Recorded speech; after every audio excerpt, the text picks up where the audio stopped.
우리가 구성이라는 말과 구조라는 말이 있는데요. 구성은 양파 자루에 양파를 집어넣는 겁니다. 큰 것이 아래에 있든 큰 것이 위에 있든 상관없이 자루에 들어가 있으면 되는 것입니다. 구조는 위치와 역할에 따라서 달라집니다. 집이 있으면 지붕이 위에 있어야 되고, 굴뚝은 거기 있을 자리에 있어야 되고, 창문은 옆에 있어야 되는데, 이게 이제 구조지요. 만약에 창문이 위에 있고 굴뚝이 아래에 있으면 이거는 구조가 아니고 구성과 같은 것입니다.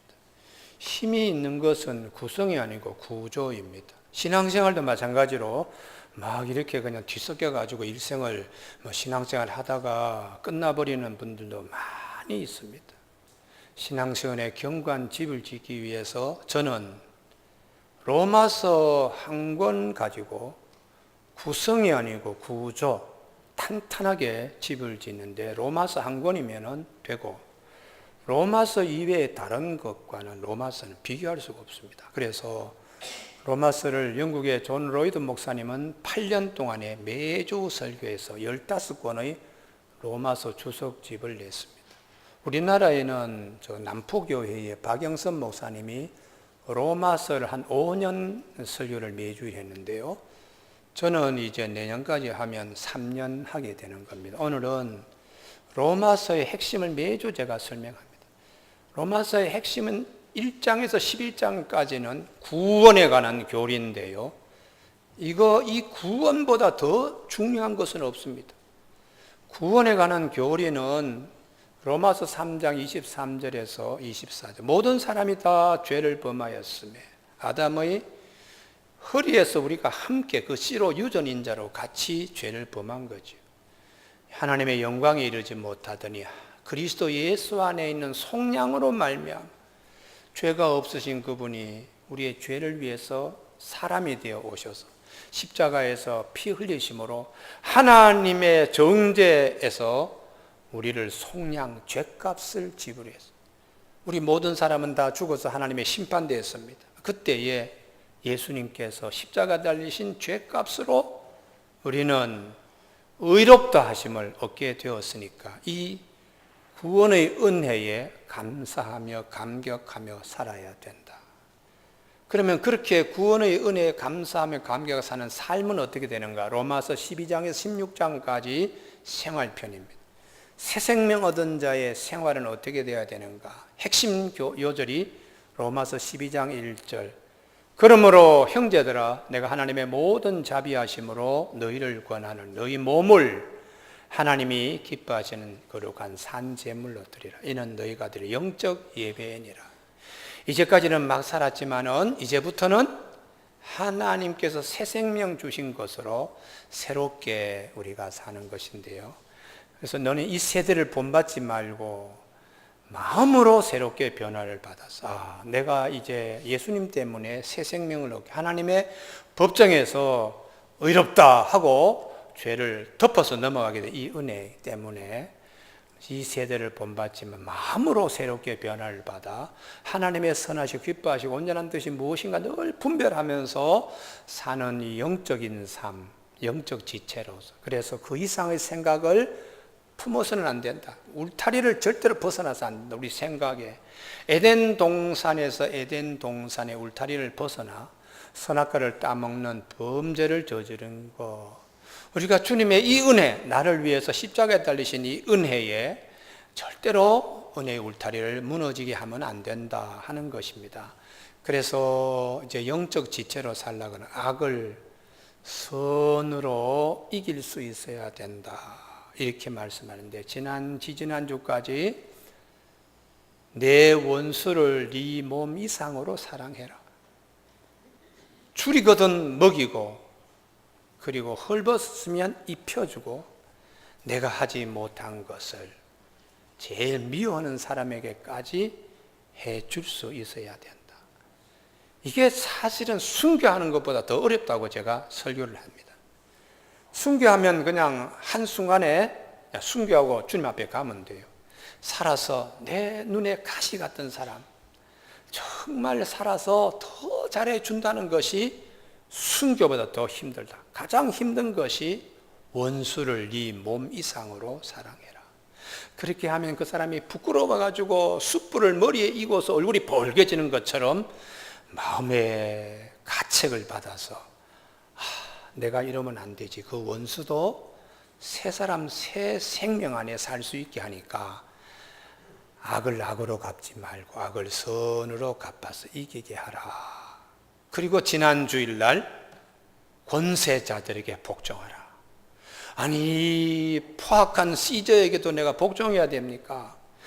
아니, 무장대원들을 모집해서 혈기로 하여튼 대항해야 되지 않습니까? 하는 그런 의분들이 생길 수 있지만 권세는 하나님이 다 주시는 거다.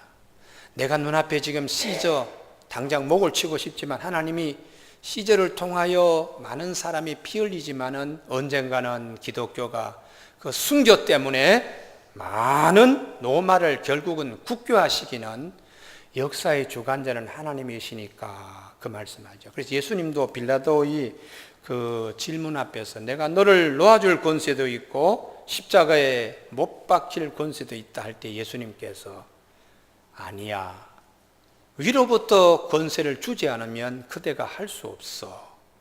성경은 이렇게 증거합니다. 빌라도가 이르되 내가 내게 말하지 아니한 내가 너를 놓을 권한도 있고 십자가에 못 박을 권한도 있는 줄 알지 못하느냐. 예수께서 대답하시되 위에서 주지 아니하셨더라면 나를 쾌할 권한이 없었으리라. 주님께서 빌라도에게 권한 주신 것도 하나님의 역사의 주관자이신 하나님의 뜻이라고 주님께서 그렇게 말씀하셨습니다. 공중에 나는 참새 2마리가 한 아살리온에 팔리는데 하나님이 허락하지 아니하면 땅에 떨어지지 않는다고 제자들에게 역사의식, 하나님이 전 역사의 주관자임을 순명하도록 그렇게 말씀하지요. 그런데 이런 부분에 대해서 아니 하나님 이렇게 악의가 흥행하는데 살아계십니까? 이렇게 질문한 인물이 하박국이라 그랬어요. 악인은 저렇게 잘 살고 의인은 이렇게 힘든데 하나님 정말 살아계시는 거요? 하나님께서 막대기로 때리지 바벨론 군대를 동원해서 때린다. 하나님의 백성을 하나님 백성이 아닌 자가 와서 때려도 됩니까? 그때 그런 질문 앞에 하나님이 의인은 믿음으로 말미암아 산다. 역사의 주관자는 하나님이시다는 믿음을 가지고 살아야지 눈앞에 있는 불의 때문에 하나님 살아계십니까? 아니 우리가 누군데 이방인들이 우리를 막대기로 때립니까? 이런 질문하지 마라. 막대기로 어제 맞아도 잠시뿐이고 바벨론은 하나님이 쓰다가 버려.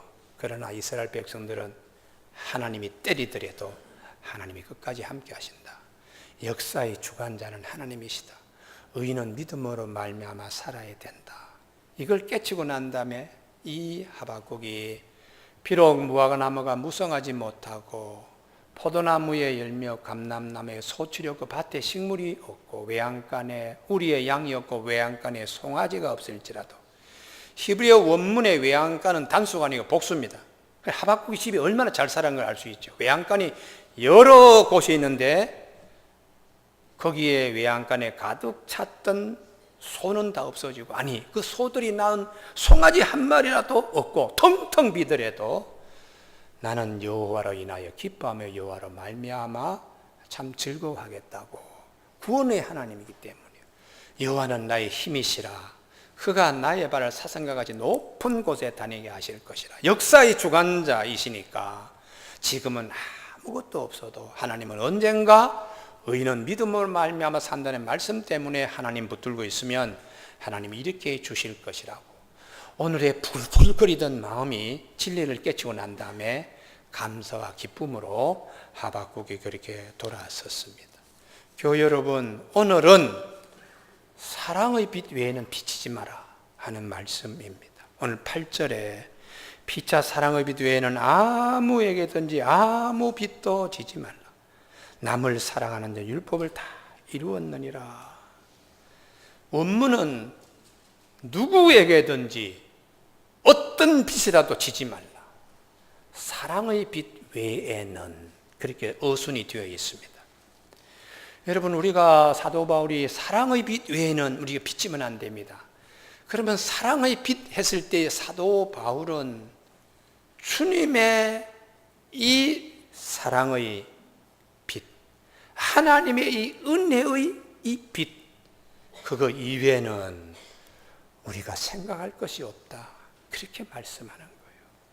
사도 바울은 주님의 은혜, 주님의 사랑의 빛, 영원히 갚을 수 없는 이 빛, 이것만 생각하는 거죠. 그래서 하나님의 사랑을 입은 자임을 절대로 잊지 말아야 된다.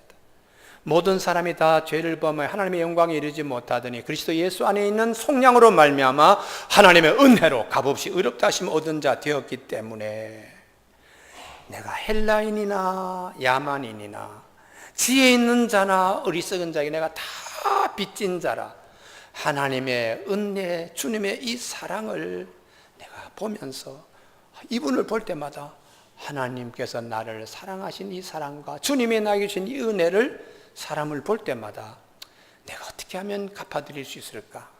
복음을 전해서 예수 믿는 사람으로 구원을 받을 수 있는 것으로 항상 사람을 볼 때마다 하나님의 은혜와 하나님의 사랑을 잊지 않는 사도 바울의 고백입니다. 여러분, 우리가 이 사도 바울의 심장을 감싸고 사도 바울의 마음을 감싸고 있는 이 은혜의 울타리를 우리도 함께 공유할 수 있기를 바랍니다. 할렐루야. 그래서 에덴 동산에서 아담이 울타리를 벗어나잖아요. 그게 선악과를 따먹음으로 관계가 다 깨지는 것처럼 꼭 에덴 동산 기쁨의 울타리를 지키고 그 안에 있어야 된 것처럼 주님의 이 은혜, 하나님의 이 사랑을 절대로 우리가 저버리지 말아야 돼요. 그래서 구약 성경에 보면 열왕기하 18장, 19장, 20장 거기 보면은 히스기야 임금에 대한 긴 얘기가 있습니다. 우리가 그 내용의 전체를 요약하면 제일 마지막에 이 히스기야는 은혜를 기억하지 못하는 왕이었어. 그 허리에 있던 므낫세도 은혜를 기억하지 못하니까 나중에 태어나서 제일 악한 왕이 되었다. 우리가 은혜를 기억하는 것이 얼마나 하나님의 사랑을 받는 것인가. 하나님께서 히스기야에 은혜 주신 것은 북이스라엘이 아수르에 의해서 망했어요. 그리고 여세를 몰아서 남쪽에 있는 이 유다가 이제 여기저기 지방의 성이 지금 점령당하고 마지막 예루살렘을 수성해야 되는, 지켜야 되는 이런 어려움이 있을 때에 히스기야가 금을 가지고 성전에 입힌 금을 뜯어가지고 하나님 어려운 시기 가운데 아수르 임금에 갖다 바쳐도 해결되지 않고 궁중에 똑똑한 엘리트들을 국내 대신 사관 서기관을 보내가지고도 아수르 군대가 물러갈 생각을 하지 않고 마지막 남은 것은 은금으로도 안 되고 사람의 힘으로 안 되니까 하나님께 매달리잖아요. 성전에 와서 항복 강요 문서를 놓고 기도할 하나님이 내가 대신 싸워 이기게 할 거야 하고 18만 5천 명의 숨을 코에 하나님이 김을 다 뽑아갔어요. 그렇게 되니까 18만 5천 명이 다 허수아비처럼 흙의 장막이 다 무너지고 말았습니다. 이게 하나님이 얼마나 크신 은혜예요. 예루살렘을 지켜주신 하나님은 히스기야의 몸에도 병이 생기게 했어. 그래서 욕창이 생기고 힘이 쭉 빠지고 있는 이 히스기야가 하나님이 너 가산 정리해 이렇게 할 때에 울면서 원통해서 하나님께 벽에를 다 적시면서 하나님, 내가 지금까지 살아온 믿음을 지킨 일을 기억하여 주시옵소서. 그리고 눈물을 흘리며 벽에를 흥건하게 적셨어요. 그때 하나님께서 히스기야의 기도를 들으시고 그래 욕창 무화과를 반죽해가지고 발라서 허물어진 기운이 쭉쭉 빠져나가고 있는 그 장막을 하나님이 다 이렇게 거두게 해주시고 너 3일 만에 이제 쭉 빠졌던 기운이 더 이상 빠지지 아니하니까 걸어서 성전에 올라가게 된다 했더니 하나님 의심의 쓴뿌리가 있어가지고 뭔가 좀 표적을 보여주십시오. 이렇게 온몸에 욕창이 나가 힘이 쭉 다 빠져버렸는데 무화과 반죽을 해서 내가 힘을 다시 축적해서 3일 만에 뚜벅뚜벅 성전에 네 발로 올라갈 수 있는 표적을 마련해달라. 하나님이 그래 내가 너를 얼마나 사랑하는 줄 알아? 자, 해 그림자 시계를 앞으로 10도 앞으로 내보낼까? 뒤로 잡아당길까 할 때에 뒤로 잡아당겨 달라고. 천체가 나갔던 천체가 다 히스기 하나 때문에 해와 달의 걸음이 뒤로 물러나는 거예요. 여호수아가 싸움에서 아엘론의 이 골짜기에서 하나님께서 중천의 해가 달이 계속해서 떠있게 해달라고 기도한 이후에 하나님이 히스기야의 기도를 들으시고 아하스의 일령표를 10도 뒤로 잡아당겼어요. 인근에서 천체를 관측하던 바벨론의 천문학자들이 야, 어떻게 이런 일이 있을 수 있나? 사람을 보내어서 히스기야에게 정탐을 했을 때에 히스기야가 하나님의 은혜를 자랑해야 되는데 까마득하게 다 잊어버리고 다 지워버리고 자랑은 눈에 있는 내탕고 보물창고 그리고 무기고 그리고 지방 몇 개의 축성한 성을 자랑했을 때 하나님이 아주 진노했습니다. 은혜를 쉽게 잊어버리는 놈, 은혜를 쉽게 그냥 놓쳐버리는 녀석. 하나님이 너 보여준 것 하나도 남김없이 다 바벨론을 하나님이 다 옮겨가도록 공간 이동시킬, 네 수중에 있는 모든 것을 하나님이 다 옮겨버리겠다고. 그리고 좀 죄송하지만 네 허리에 있는 씨도 은혜도 모르는 것들이니까 궁중에 바벨론 궁중에 환관이 될 것이라고 하나님이 진노하셨습니다.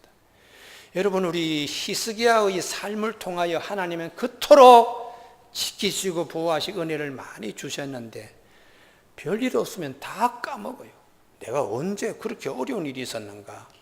이런 자를 향하여 하나님의 탄식이 있었는데요. 그래서 성경은 우리가 어떻게 하든지 하나님의 은혜를 잊지 않고 사는 것이 큰 축복이라는 거예요. 할렐루야. 그래서 하나님의 은혜, 하나님의 사랑, 사랑의 빛 외에는 생각하지 마라, 이렇게 말씀합니다. 예수님이 오셔서도 마찬가지입니다. 누가복음 17장에 10명의 문둥병자가 자기의 가족 식구도 다 그냥 가까이 오질 않아요. 문둥병자는 진중에 있지 않고 별도로 그들이 사람들이 많이 모인 곳에서 생활할 수 없도록 법에 그렇게 되어 있으니까. 그런데 예수님께서 일부러 이 사마리아와 갈릴리 사이를 지나가시다가 10명의 문둥병자를 주님이 찾아오셨습니다. 그리고 그들의 기도를, 낫게 해달라는 기도를 주님이 들으시고 제사장에 가서 내 몸을 보이라. 이게 이제 병이 다 나아야지 제사장에게 몸을 보이는데 주님이 그렇게 이들이 가다가 병 깨끗함을 잊게 되었어요. 그런데 9명은 자기 제사장에게 가서 내 몸 다 나았습니다, 이제 가족 식구에게 돌아가도 되겠습니다, 이런 마음이 급해서 주님의 은혜를 까마득하게 잊어버리고 갔는데 사마리아인 문둥병자 한 사람은 아니지, 나에게 은혜 주신 이 사랑의 빛을 내가 갖기 위해서라도 그분 앞에 다시 돌아가서 감사합니다 하고 눈물 팍팍 흘리는 것이 도리지 하고 가다가 이 사마리아 한 사람만 돌아왔어요. 그때 주님께서 10명이 다 깨끗함을 받지 아니했느냐, 9명은 어디에? 이게 큰 울림으로 남습니다. 아담이 죄 짓고 난 다음에 무화과 나무로 치마하고 나무에 숨어 있을 때에 아담아 너는 어디에? 하나님이 그렇게 말씀하셨어요. 10명 가운데 9명은 어디에? 하고 이 사마리안 한 사람만 와서 감사하다고 엎드리냐. 그러니 우리가 이 히스기야의 경우에나 문둥병자의 경우에나 은혜를 너무 쉽게 잊어버려요. 그 은혜의 울타리 안에 항상 젖어서 내가 잠꼬대 하더라도 하나님의 은혜, 사랑의 빛을 늘 잠꼬대 하더라도 이걸 기억할 수 있는 자가 되어야 합니다. 그래서 사도 바울이 사랑의 빛 외에는 이렇게 말씀하죠. 예배소서 2장 8절에 너희는 그 은혜에 의하여 믿음으로 말미암아 구원을 받았으니 이것은 너희에게서 난 것이 아니고 하나님의 선물이라 이렇게 말씀합니다. 우리 대한민국 우리 젊은 세대들에게 제가 특별히 말씀을 드립니다. 은혜를 생각하는 젊은 세대 되십시오. 우리의 신앙과 우리가 이렇게 여기까지 온 게 젊은 세대들이 노력에 의해서 이렇게 된 게 아닙니다. 위에 엄청나게 희생한 선배들이 있었고, 그리고 자기의 좋은 환경을 버리고 이 땅에 푸른 눈을 가지고 와서 순교한 선교사들의 기도와 피와 땀이 있었기 때문에 오늘날 우리가 그 위에서 이런 자유함을 누리고 번영함을 누리고 부유함을 누리는 것을 꼭 기억해야 됩니다. 양화진에 가면은 선교사들이 와서 우리나라 풍토병에 걸려서 죽고요. 부인도 죽고 어린 아이도 죽고 한 묘지들이 거기 있어요. 선교사들의 희생, 그분들의 사랑의 빛을 기억하는 한국교회 되어야 돼요. 더러 못된 놈들은, 못된 신학자들은 토착과 신학을 얘기를 하는데 매우 잘못된 새로운 막시즘이요. 그래서 은혜를, 나무를 심은 자가 있기 때문에 그늘이 있는데 그걸 부정하고 너무 토착화 근본을 모르는 잘못된 신학교예요. 저는 우리가 하나님의 사랑의 빛, 주님의 은혜의 빛, 여기 와서 피를 흘린 선교사들의 빛을 젊은 세대는 기억해야 합니다. 그래서 사도 바울이 우리가 사랑의 빛 외에는 생각하지 마십시다. 하나님께서 우리에게 이런 은혜를 주셨습니다. 오늘 이 시간에 구구절을 하는 북한은 말이죠, 선교사들을 제국주의 앞잡이라고 요구했습니다. 그런 그 땅에 지금 남은 것이 무엇이 있습니까? 우리가 지금 공기 미세먼지 운운하는데요, 아무리 공장이 문을 닫고 뭘 하더라도 하나님 위에서 바람을 한번 시원하게 이렇게 보내주니까 미세먼지 지금 싹 다 사라졌어요. 할렐루야. 그래서 이게 하나님의 도우시는 손길이 있어야 큰 그림들은 살아나는 겁니다. 할렐루야. 그래서 우리가 하나님의 은혜를 저버리고 뻣뻣한 사람들 있죠. 좀 목이 좀 부러져야 됩니다. 그래야지 하나님의 은혜 안에서 겸손한 사람이 돼요. 여러분, 오늘 예배 드리는 시간 가운데 사랑의 빛, 하나님의 은혜에 대하여 잊어버리지 않는 저와 여러분이 되시길 주님의 이름으로 권면합니다. 8절 하반절에 보면 남을 사랑하는 자는 율법을 다 이루었느니라. 율법 위에 상위 개념이 사랑이라는 것이죠. 하윌라 땅은 정금이 있었습니다. 베들리엄 호마노가 있었는데 거기보다 상위 개념이 정금도 없고 호마노도 없고 베들리엄도 없는 에덴 동산이 상위 개념이죠. 율법이 하윌라 땅이라면 복음과 사랑은 에덴 동산과 같은 것입니다. 제가 구약 성경의 사무엘하 5장에 보면 5장 6장이 굉장히 중요한데요, 다윗이 유다 지파 임금이 되어서 헤브론에서 7년 6개월이 있었어요. 거기에 있으면 유다 임금으로 끝나버려요. 그런데 하나님이 12지파의 왕을 하나님이 세우셔서 이제는 유다 지파의 왕만이 아니다 하고 기존의 본토 친척 아비집 버리듯이 이스라엘의 12지파의 중심이 되는 예루살렘으로 옮겨왔습니다. 축을. 그래서 이제는 유다 지파의 왕이 아니고 12지파의 왕이다 하는 새로운 도시로 예루살렘, 일루샬렘, 거기 평화의 도성, 그러니 이제 예루살렘으로 옮겨오는데 예루살렘에 와서 보니까 이미 벌써 산성의 여부스 사람들이 점령하고 있었어요. 그래서 어떻게 하든지 저 산성을 점령해서 저기다가 하나님의 법궤도 갖다 앉히고 거기다가 솔로몬의 성전도 지어질 이 우주의 중심이 예루살렘이 되도록 하기 위해서 성 밑에 와 있는데 저 위에서 야, 우리 소경과 쩔뚝발이도 너하고 싸워서 이긴다 하고 다윗의 마음이 굉장히 상했지만 오히려 그게 계기가 되어서 수구를 타고라서 올라가라. 물러서 수공을 하더라도 우리가 목숨 걸고 점령해야 된다. 그래서 군사들이 수로를 통하여 예루살렘 산성을 점령했습니다. 이 사건이 단순한 산성 점령으로 생각하면 안 되는 것이, 산성을 점령하고 거기에 하나님의 말씀의 법궤를 다음 장 하나님이 다윗을 통하여 말씀을 갖다 앉히고, 그 다음에 솔로몬 시대 때 성전을 거기에 지음으로 우주의 중심, 하나님의 말씀의 중심, 하나님의 영원한 도성이 되는 예루살렘이 건립되게 된 것이에요.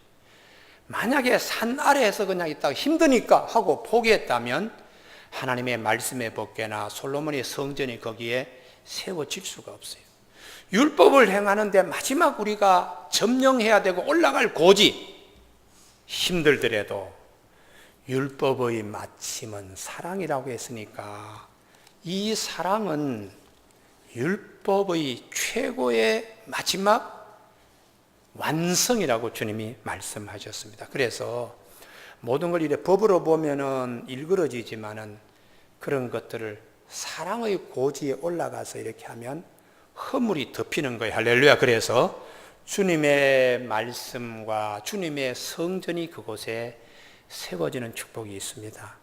예수님께서 요한복음 8장에 현장에서 가늠한 여인, 율법으로는 돌로 쳐서 죽어야 마땅하지만 죄 없는 자가 먼저 돌로 치라 주님께서 그렇게 말씀하시니까 얼굴들이 다 그냥 붉어지는 거예요. 양심의 가책을 받고서 돌을 다 놓아버리고 갔습니다. 현장에서 가늠한 여인이 죽을 자리에서 예수님이 살려주셨습니다. 나도 너를 정죄하지 아니한다. 가서 다시는 죄를 범하지 말라. 율법은 사람을 죽이는 거예요. 율법의 기능은 우리가 얼마나 죄인인가를 일러주는 겁니다. 복음은 죽을 사람도 하나님의 사랑, 주님의 은혜로 죽을 자리에서도 살아나는 것이죠. 그래서 복음만이 사람을 살릴 수 있다. 사도 바울이 오늘 9절 하반절에 내 이웃을 내 자신과 같이 사랑하라 하신 그 말씀 가운데 다 들었느니라. 10절 다 같이 합독하십니다. 시작. 사랑은 이웃에게 악을 행하지 아니하나니 그러므로 사랑은 율법의 완성이니라. 복음의 핵심은 사랑과 용서입니다. 교회 여러분, 우리 사랑은 이제 마지막 세 번째예요. 기독교의 사랑은 받는 것이 절대로 아닙니다. 기독교의 사랑은 주는 것이 기독교의 사랑입니다. 내가 하나님으로부터 이런 사랑과 이런 은혜를 받았는데 이제는 이 사랑을 주는 자가 되라는 것이 기독교의 사랑이에요. 운물이 물을 주기 위해서 있는 거지 물을 받기 위해서 있는 것이 아닙니다. 기독교의 사랑은 하나님으로부터 우리가 이런 은혜를 입었으니까 이제는 이걸 주는 사랑으로 사랑하라고, 사랑을 받으라 이렇게 말씀하지 아니하세요. 오늘 네 이웃을 네 자신과 같이 사랑하라. 이게 운물의 물이 주듯이 사랑도 주라고 말씀해요. 근데 우리 대개 보면 사랑받기를 원하는 거예요. 이게 세상적인 사랑입니다. 교회 안에는 사랑받기 원하는 사람이 아니고 사랑 주기를 원하는 사람들로 채워져야 돼요. 운물이 물을 주기 위해서 존재하는 것입니다. 하나님의 사랑을 우리가 이만큼 받았으니까 더 이상 이제는 하나님의 사랑을 이웃에게 줄 수 있어야 되는 거예요. 그래서 창세기 24장에 제일 긴 장이죠. 50장 가운데 24장이 제일 긴 장인데 말씀이 운물 얘기를 합니다. 아브라함 가정에 정말 통 큰 며느리가 들어와야 되는데 어디서 만나는가? 운물에서 만납니다. 그래서 이 노정이 운물가에서 하나님께 기도하기를 나에게 물을 좀 주십시오 이렇게 했을 때 그 처녀가 아이고 여기에 운물 이 물 마시세요 말도 하지 않았는데 10마리의 낙타에게 물을 다 먹일 수 있는 넉넉한 마음을 가진 규수라면 키가 작든 키가 크든 뚱뚱하든 아니면 몸이 가늘든 상관없이 마음이 풍족한 자가 아브라함 집의 며느리감 이삭의 자부입니다. 이렇게 기도하자마자 리브가가 나타나는 거예요.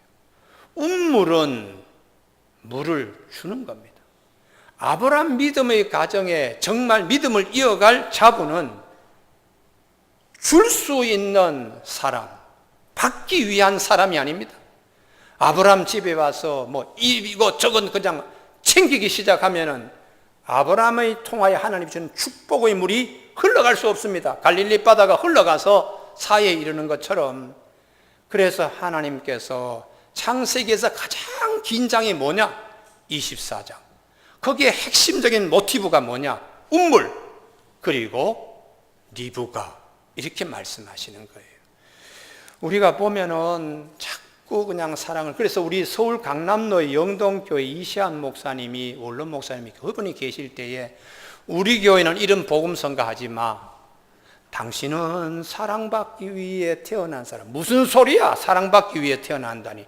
사랑을 주기 위해서 태어난 사람이라고 우리 교회는 노래 불러야 돼. 그래서 그 교회는 그 목사님이 은퇴하실 때까지는 그 노래 부르지 못했어요. 되게 오늘 사회가 그냥 난리를 치는데요. 사랑받지 못했다는 거예요. 사랑받. 남편이 나를 사랑해 주지 못해. 나는 사랑받아야 되는데 남편이 사랑해 주지 않아서 나는 갈등합니다. 너 왜 그러니?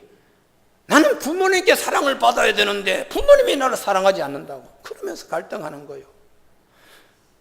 이게 성경은 사랑이라는 것은 내가 받으려고 하지 말고 주려고 하라. 이게 율법의 완성이 된다는 거예요. 교회 여러분, 2010년도에 제가 일본 오사카에 갔습니다. 100년 전에 1910년 일본이 우리를 강제로 합병했지만 100년 후에 우리는 여러분에게 와서 큰 국가가 되어서 이제는 여러분에게 사랑을 전하려고 왔습니다 하는 오사카 대회에 갔더니 야, 일본 청년들 참 많이 왔더구만요.